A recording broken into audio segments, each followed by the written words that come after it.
the girl who outwitted death 7 times and changed medicine forever. The year was 1347, and death had a name, the Black Death. It swept across Europe like a storm, a plague so deadly that entire villages vanished, and the streets of great cities ran with the sick and the dying. But amid the horror, one girl would become a legend, not because she was a queen, not because she was a warrior, but because she survived. Her name was Isolde. Isolde was born in a small, thatched-roof village in northern France. Her parents were simple farmers, her life was ordinary, and her days were filled with the scent of fresh hay and the sound of cattle. But when the plague came, it brought a darkness she could never have imagined. It began with the whispers, stories of a sickness from the east, of death carried by ships and spread by the touch of a stranger. Then came the fear. Families barricaded themselves in their homes, priests preached of the wrath of God, and the village healer spoke of foul air and poisoned wells. But fear could not stop the plague.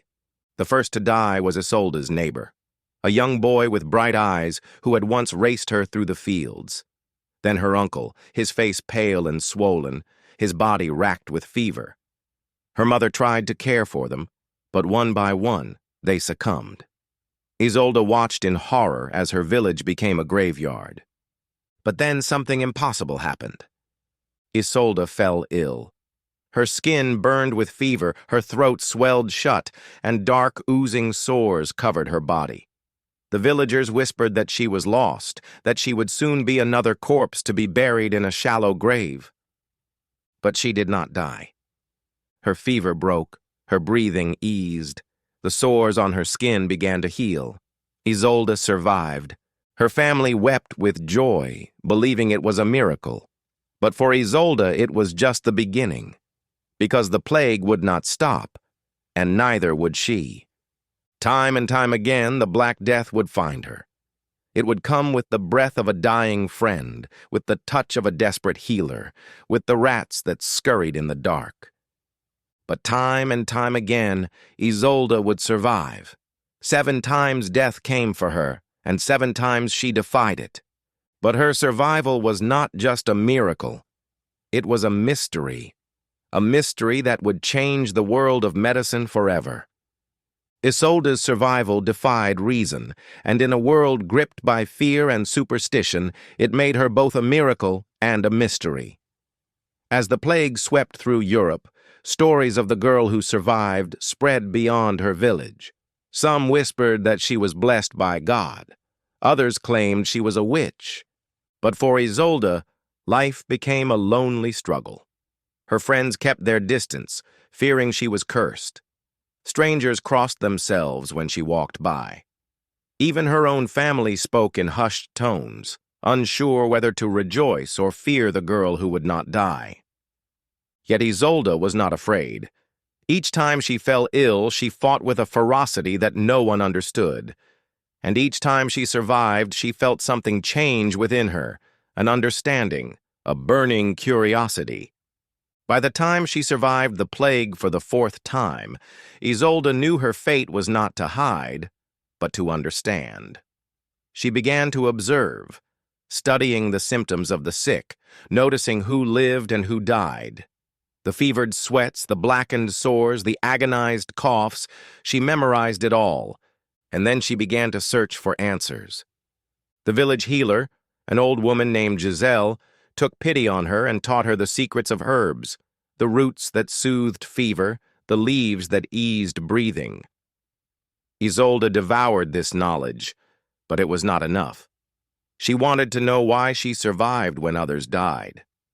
When the plague came for her a 5th time, she recognized the signs. But now she did not wait for death. She brewed the bitter teas, applied the healing poultices, and whispered her own name, reminding herself that she had beaten death before, and she would do so again. And she did. But survival was no longer enough. Isolde's questions only grew. What was this plague? Where did it come from? Why did it spare some and destroy others? In 1349, she left her village, driven by a hunger for knowledge. In the city of Rouen, she found scholars who spoke of humors and poisons, of balance in the body, but they dismissed her.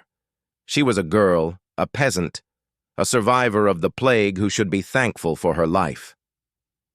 But Isolde refused to be ignored.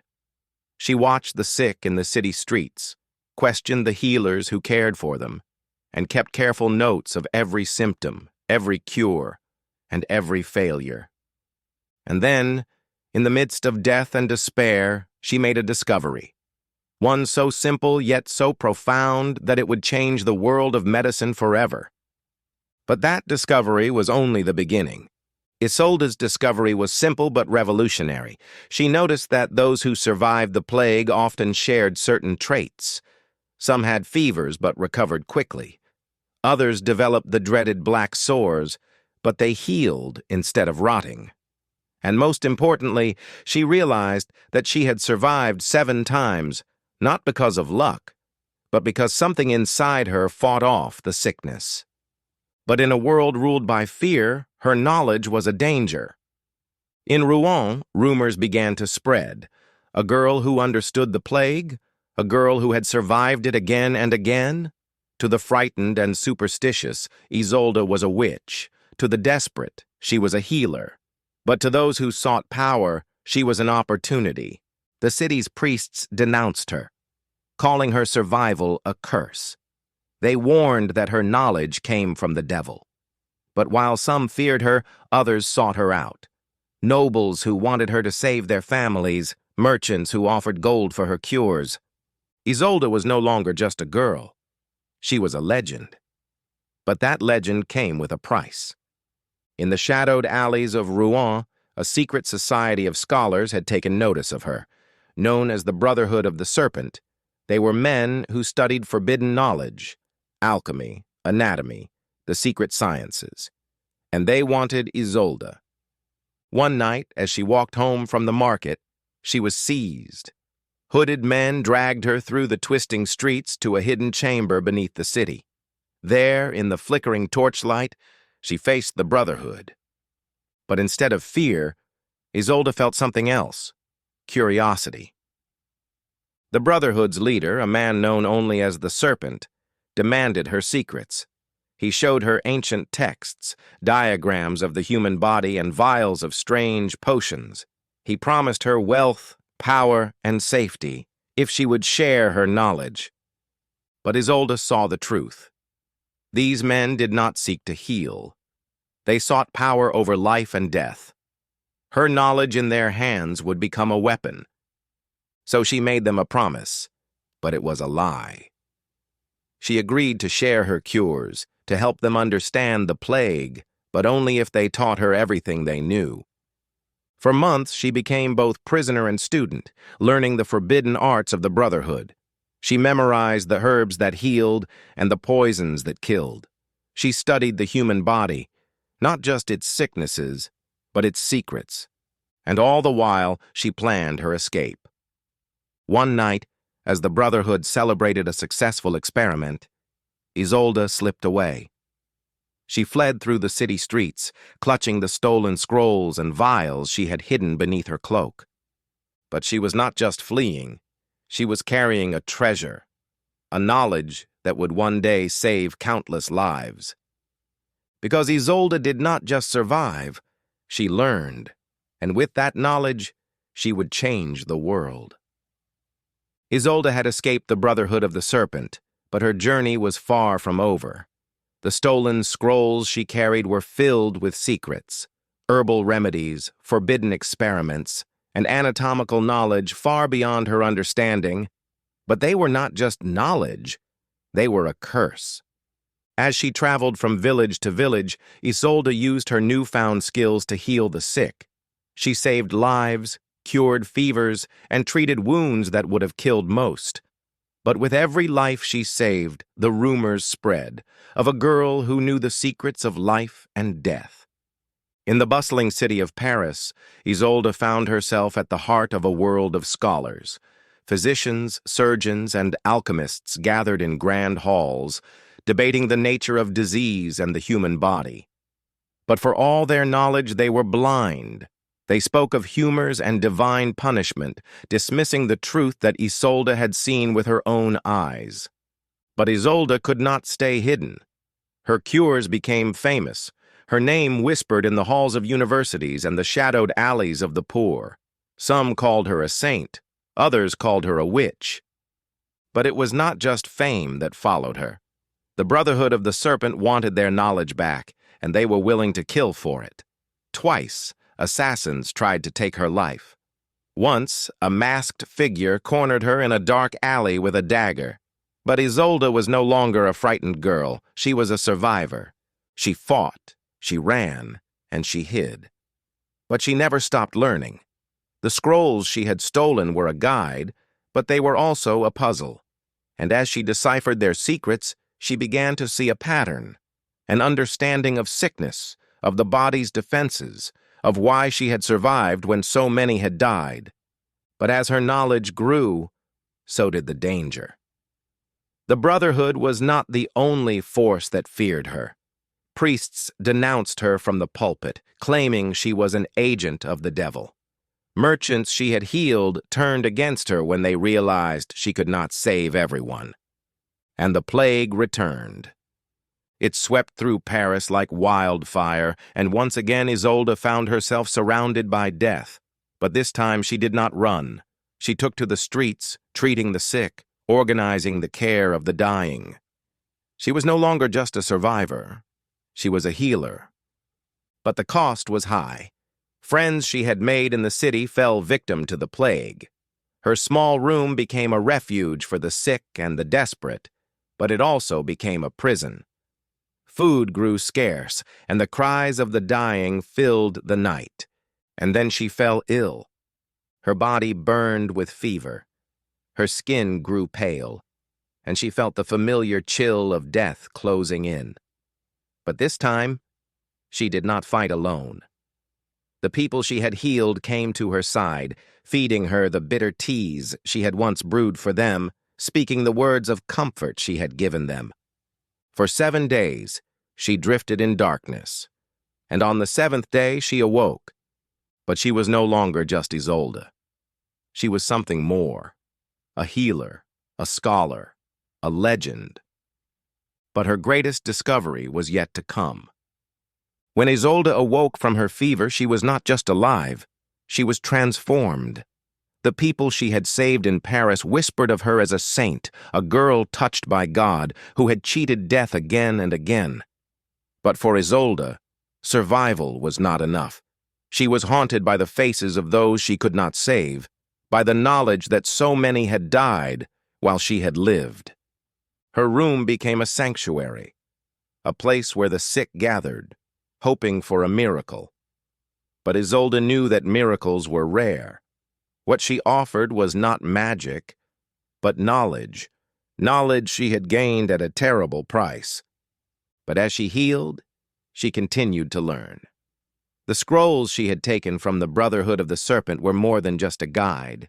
They were a map of the human body and its secrets. And slowly, painfully, she pieced together a truth that even the greatest scholars of Paris had failed to see. Disease was not a punishment from God. It was a battle within the body, the fever, the sores, the agony. These were not the work of demons, but the body's own struggle for survival. Those who lived were not blessed, they were strong. Those who died were not cursed, they were overwhelmed. But this truth was dangerous. When Isolde began to teach others, when she spoke of the body's defenses, of the herbs that could strengthen the blood, of the techniques to cleanse wounds, the church grew fearful. Priests accused her of blasphemy, claiming that she denied the power of faith. The city's physicians called her a fraud, dismissing her as a peasant girl with delusions. And once again, the Brotherhood of the Serpent came for her. But this time, they did not send assassins. They sent an offer, a promise of safety, of wealth, of recognition, if she would return to them. Isolde's answer was clear. She would not go back. But the danger did not end. The Brotherhood spread rumors that she was a witch, that her cures were poison. Her sanctuary was attacked, her scrolls burned. The people she had healed turned against her, driven by fear. But Isolde did not flee. She stood in the square of Paris, surrounded by those who accused her, and she spoke the truth. She spoke of what she had seen, the plague, the suffering, the battle for survival that raged in every human body, and some listened. A young physician, a scholar named Pierre, took her words to heart. He became her ally, her student, and soon her voice spread beyond the city. Letters were sent, debates sparked, and the idea that disease was not a curse but a challenge spread across France. But Isolde knew that the true test was yet to come. The Brotherhood was still out there, watching, waiting. The plague still lurked in the shadows, and the world still clung to its fear.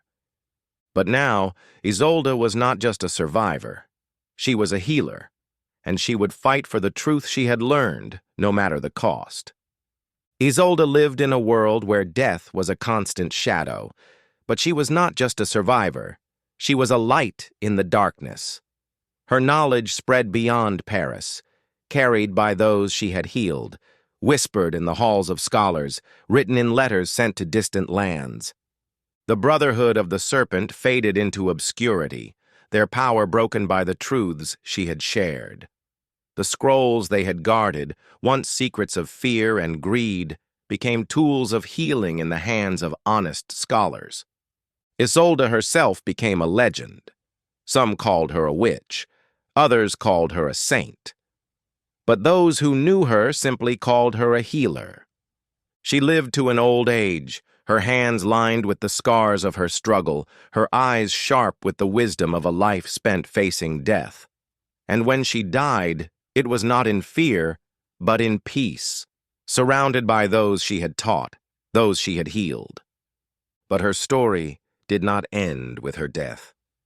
Her teachings were preserved in manuscripts, her name remembered in whispered stories, and centuries later, as the world of medicine grew, as scholars spoke of the immune system, of infections and antibodies, they did not know that they were walking a path that Isolde had begun. Isolde, the girl who outwitted death 7 times and who changed the world of medicine forever. If you found this story as incredible as I did, make sure to subscribe to Uncle Luke Tells History. Share this video, leave a comment, and let me know what other forgotten legends you want to hear, because history is filled with tales that deserve to be told.